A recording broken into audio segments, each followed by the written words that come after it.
Hello दोस्तों, स्वागत है आपका अपना यूट्यूब चैनल कृष्णा ट्यूटोरियल में। आज हम लोग पढ़ेंगे क्लास 9 का मैथ्स बुक। ठीक है, तो एक्सरसाइज शुरू करने से पहले हम लोग थोड़ा सा देखेंगे कुछ डेफिनेशन के बारे में। ठीक, चलिए देखते हैं।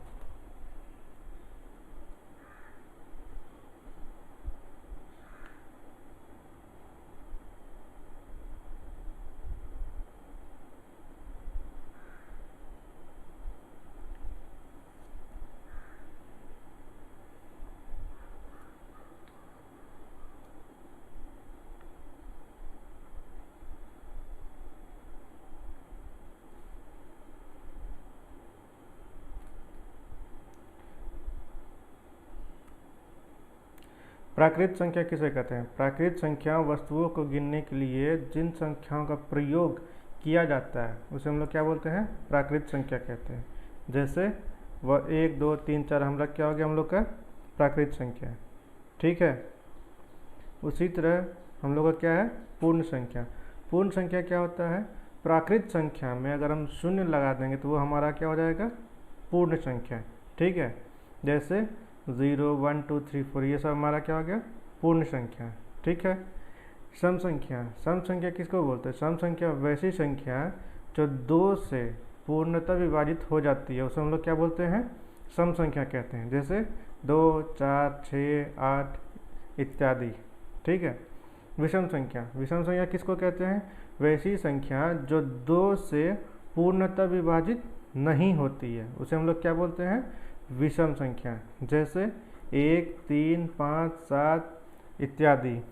ठीक है, पूर्णांक। पूर्णांक किसे कहते हैं? प्राकृत संख्याओं में शून्य एवं ऋणात्मक संख्याओं को मिलाने पर प्राप्त संख्या हम लोग का क्या कहलाता है? पूर्ण संख्या कहलाता है। जैसे यहाँ पे देखिए प्राकृत संख्या जैसे 1 2 3 4 है। ठीक है, उसी तरह शून्य, उसमें शून्य मिला देंगे, उसमें ऋणात्मक मिला देंगे और जितना भी सबको मिलाने के बाद जो भी हम लोग का बनेगा वो बनेगा क्या? मेरा पूर्णांक संख्या। ठीक है, जैसे -3 -2 -1 0 1 2 3 4 ऐसे हम लोग को क्या हो गया? पूर्णांक संख्या। ठीक, अब भाज्य संख्या। वैसी संख्या जो स्वयं और एक के अलावा अन्य किसी संख्या से पूर्णतः विभाजित होती हो उसे हम लोग क्या बोलते हैं?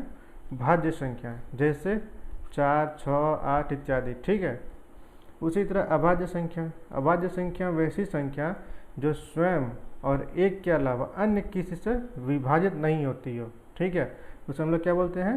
अभाज्य संख्या। जैसे 2 3 5 7 इत्यादि। ठीक है, परिमेय संख्या। परिमेय संख्या किसे बोलते हैं? वैसी संख्या जिसे p/q के रूप में लिखा जा सकता हो उसे हम लोग क्या बोलते हैं? परिमेय संख्या। ठीक है, जहाँ पे p हम लोग का p तथा q पूर्णांक है। ठीक है, और q = नॉट 0 होना चाहिए। ठीक, जैसे 3/4 5/6 इत्यादि। ठीक है, अपरिमेय संख्या। वैसी संख्या जिसे p/q के रूप में व्यक्त नहीं किया जा सकता है, जहाँ p तथा q हम लोग का क्या है? पूर्णांक है।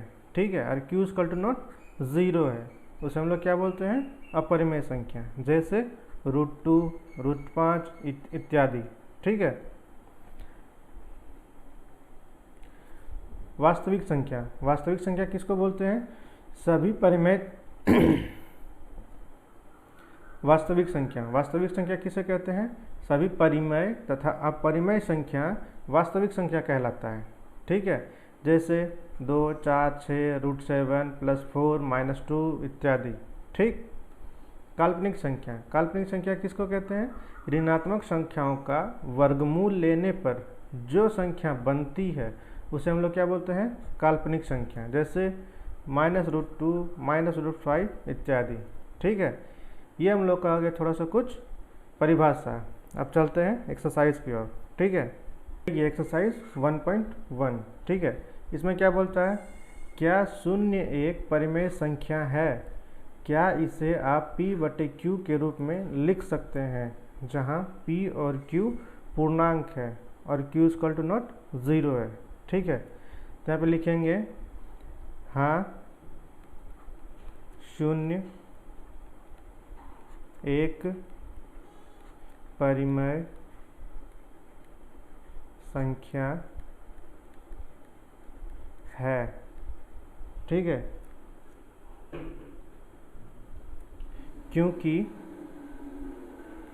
क्योंकि इसे संख्या रेखा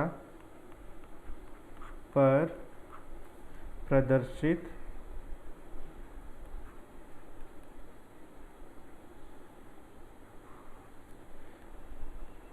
कर सकते हैं। ठीक, और इसे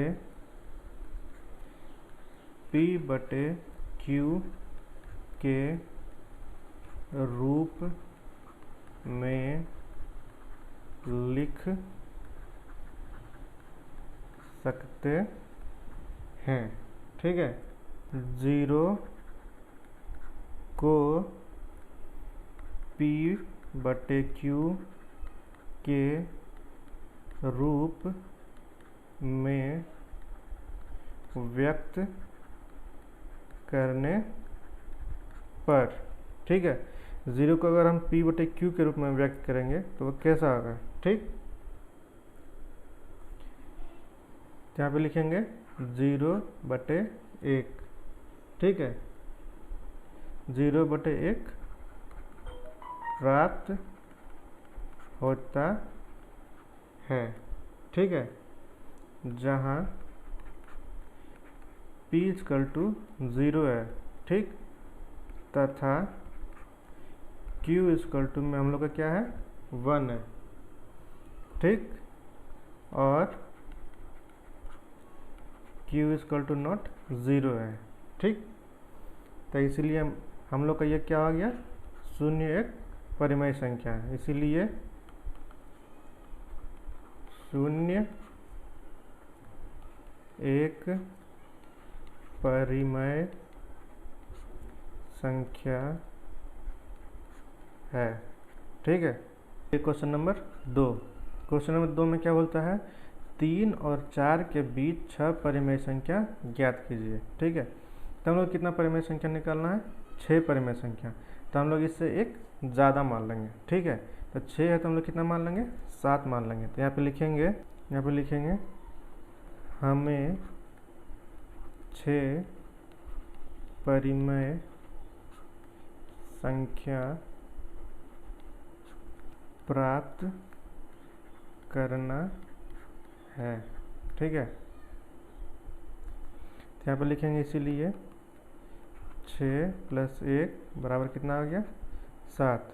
ठीक है, यहाँ पर लिखेंगे 3 और 4 को परिमेय संख्या के रूप में व्यक्त करने पर।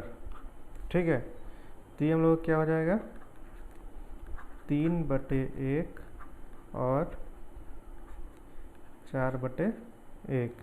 ठीक है, तो यहाँ पे क्या करेंगे, अंश और हर में हम लोग क्या करेंगे, 7 से गुना कर देंगे। यहाँ पे 7 है ना, इससे गुना कर देंगे। ठीक है, तो यहाँ पे लिखेंगे अंश और हर में 7 से गुना करने पर, अगर हम 7 से गुना करेंगे तो मेरा क्या हो जाएगा, इसमें गुना करेंगे। ठीक है, यहाँ पे हो जाएगा 3/1 गुने 7/7 और 4/1 गुने 7/7।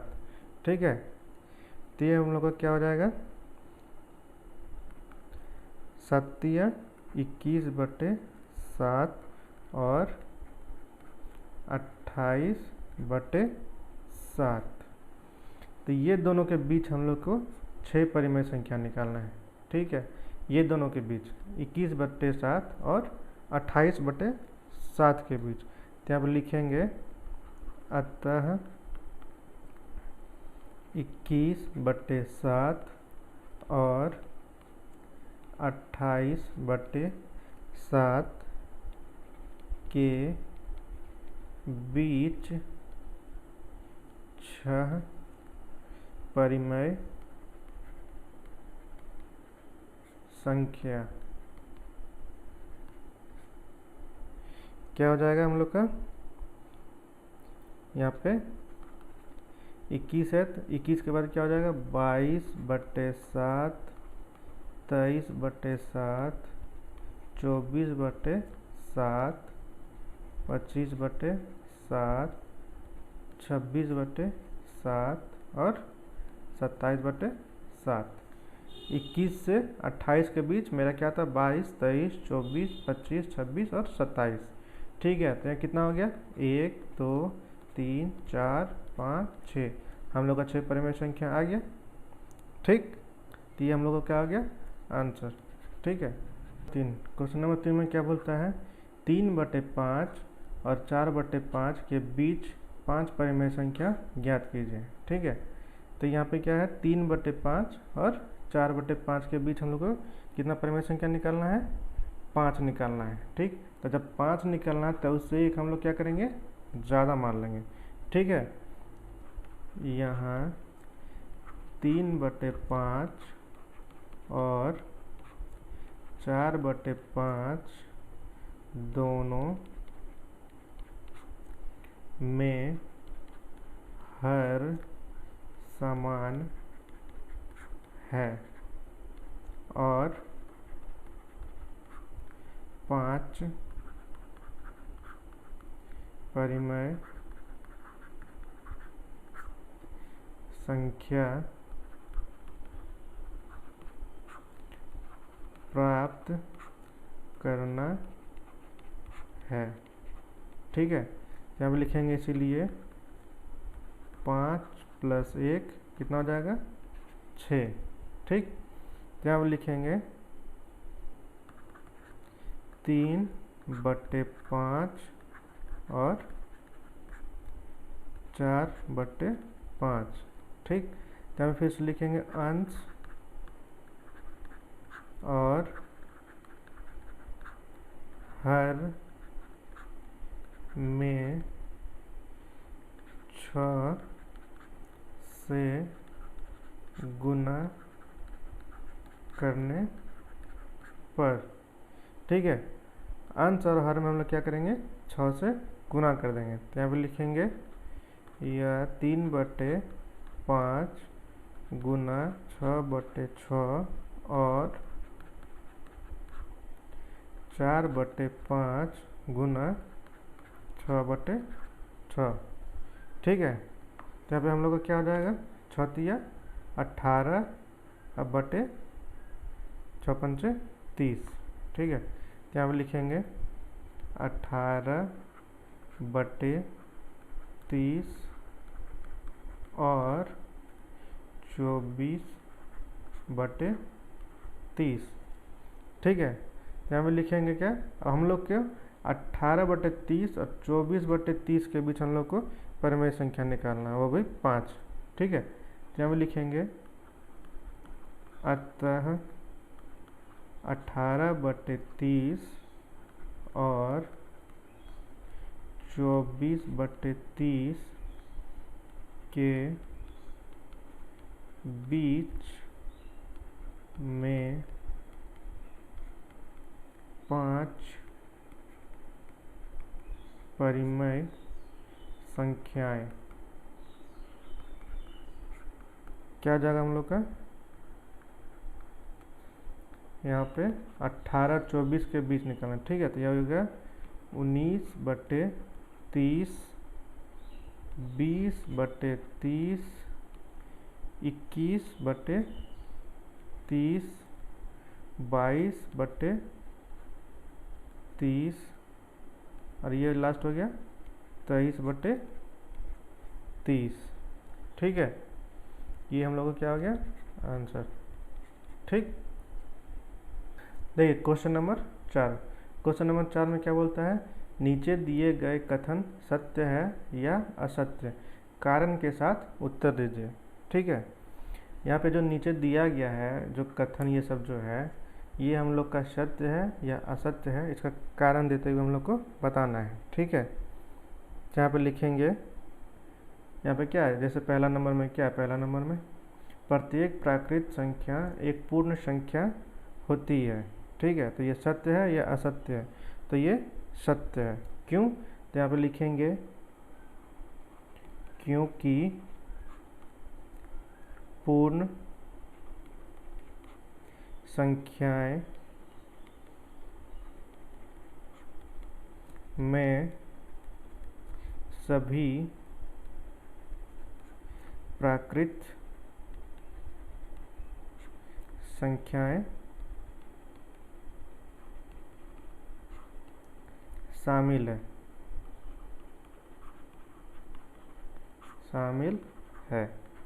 ठीक है, उसी तरह दूसरा नंबर में क्या है, प्रत्येक पूर्णांक एक पूर्ण संख्या है। ठीक, तो यहाँ पे लिखेंगे ये क्या है, सत्य है या असत्य है, प्रत्येक पूर्णांक एक पूर्ण संख्या है, तो यहाँ पे लिखेंगे असत्य। क्यों, क्योंकि पूर्णांक में ऋणात्मक पूर्णांक भी होते हैं, और जबकि उसमें पूर्ण संख्या में कोई संख्या ऋणात्मक नहीं होती है। ठीक है, तो यहाँ पे लिखेंगे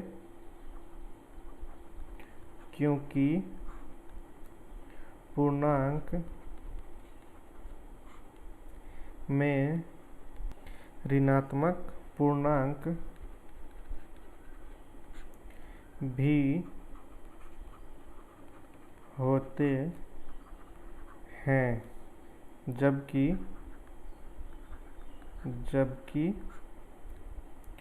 पूर्ण संख्याओं में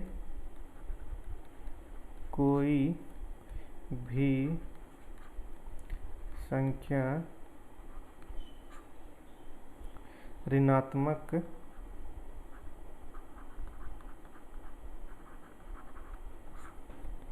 नहीं होती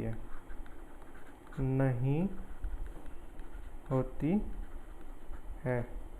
ठीक है, तीसरा नंबर में क्या है, प्रत्येक परिमेय संख्या एक पूर्ण संख्या होती है, तो यहाँ पर लिखेंगे असत्य। क्योंकि परिमेय संख्या में अन्य कई प्रकार की संख्या आती है जिनको पूर्ण संख्या के जैसे प्रदर्शित नहीं किया जा सकता है। ठीक है, तो हम लिखेंगे परिमेय संख्या में अन्य कई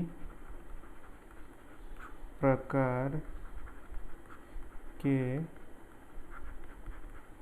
संख्याएं आती है जिसको पूर्ण संख्या के जैसे प्रदर्शित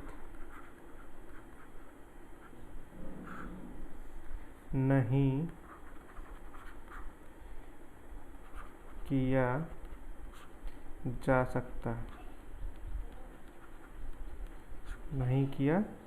सकता है। ठीक है।